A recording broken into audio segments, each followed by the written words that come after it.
Alam mo ba kung magkano talaga ang cost ng product mo? Maraming foodpreneurs ang nag-a-adjust lang based sa nakikita nilang presyo sa iba. Pero hindi nila alam kung kumikita ba talaga sila. Ito ang isang sample food costing breakdown na makakatulong para sa'yo. Example, chicken Alfredo pasta. Per serving na to direct cost natin, ingredients plus packaging. Pasta natin 25 pesos, chicken 40 pesos, cream cheese 35, garlic and seasoning 8 pesos, packaging 12. So pagpalagay lang natin ganun yun total natin is 120 pesos. Para naman sa ating labor cost, per serving is 20 pesos. Overhead natin, gagaya ng gas, electricity, water, cleaning supplies, etc. Pagpalagay na lang natin 10 pesos per serving. Ngayon, meron tayong fixed cost. Rent, equipment maintenance, internet, etc. Approximate lang natin 15 pesos per serving. Ang total cost natin per serving is 165 pesos. So, kung gusto mong kumita ng 30% per serving, ito yung formula.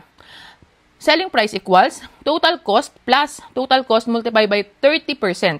So, 165 plus 165 times 0.30 equals to 14.50.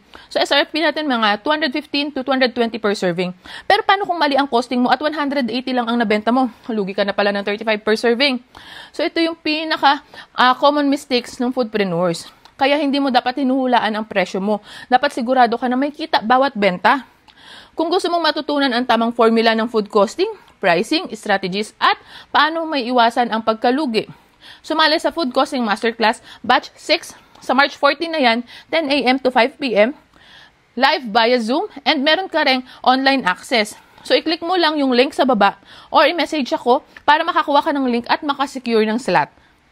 Stop guessing! Start earning. Let's make your food business profitable.